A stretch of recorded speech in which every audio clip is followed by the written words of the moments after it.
Hello, Serge here from the Backyard Driving Range. We have a question that came in to customer service, and this one comes from Cheryl Cassidy, and Cheryl says, "Love the new daily tip about placement of the club head. I've been watching your dailies for almost 2 years and love the instruction. It has helped my game tremendously. Can't wait to focus on the driver today with the tip. I still have a problem with my downswing coming down left of my target. I'm pretty sure it's because I start my swing with my right shoulder. Could you please give me a swing tip for keeping the right shoulder still? Thanks again. You're a godsend for we oldsters with back issues." Again from Cheryl.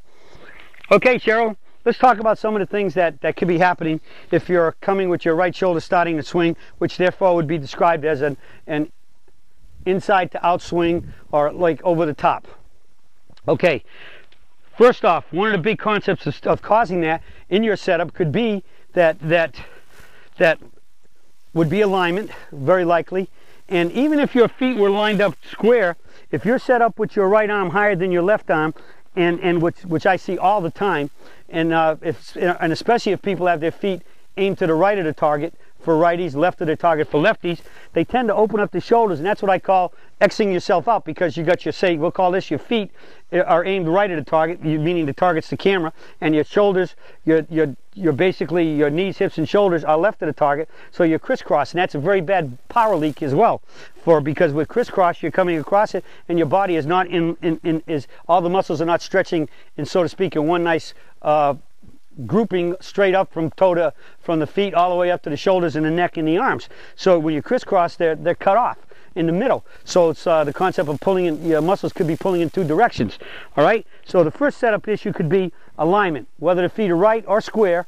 Your shoulders could be up higher, open to your target, and that's definitely always seen with the right arm being higher. You should always have the left arm lower, and you see what it does when I get the right arm lowered and get into here? It tends to square the shoulders up. Now consequently you could get it too low and get closed, and but if anything that'll happen with that, you start coming more from the inside and hitting pushes out to the right, or flipping it over and hooking it. So the key is that when I always talk about a dress position in regards to alignment, toes on a toe line, I'm talking about toes, knees, hips, shoulders, and eyes.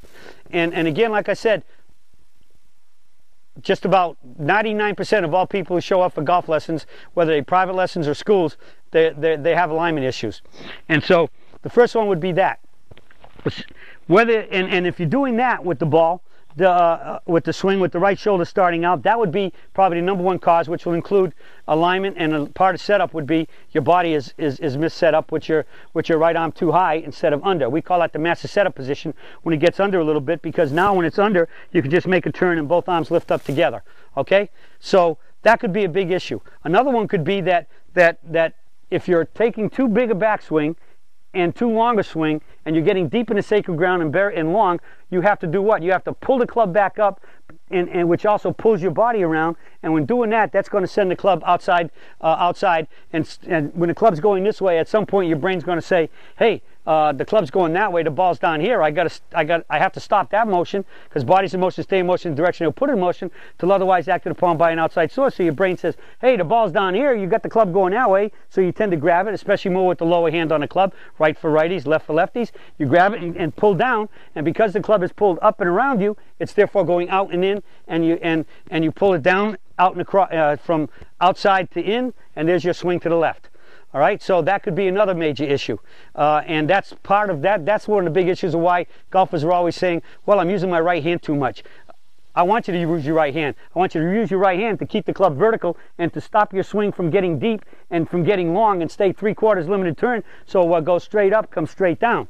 Another one could be many golfers, just for whatever reason, because they're holding the club, and I guess because they're trying to swing the club, they just start the downswing with their upper body instead of the lower lateral left shift of the bump. So they get up here and they start the golf swing with the body. So some who even have 3/4 swings still start with the body. And many times, again, it's a case of aim to the right, so they're using that to turn. And once you start turning a little bit to clear, get your arms from, and even if you're dead, you have toes, knees, hips, and shoulders aligned together and not X'd out. Even if you're aiming to the right, even just turning to your toe line, technically to your aiming line, you're inside the line, so you have to come back to the line. There's your outside in.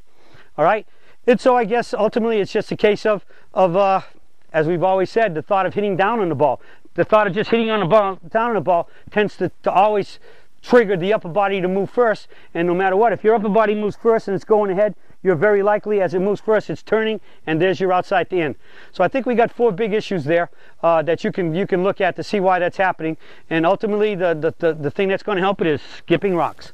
All right. So Cheryl, I hope we gave you a couple ideas about thinking about this, because if you've been at it this long, I know you really want to get this the peak performance swing down as well as you can.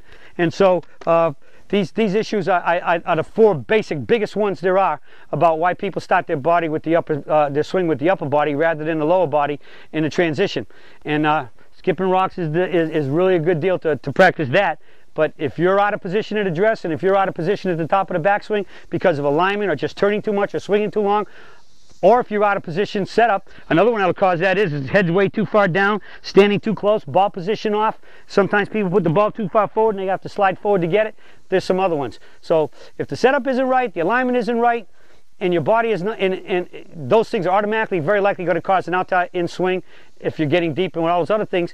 And setup determines the motion. So start with your basics of fundamentals, and which includes the stance, the setup, the posture, the ball position, and then just work on your motion, skipping rocks.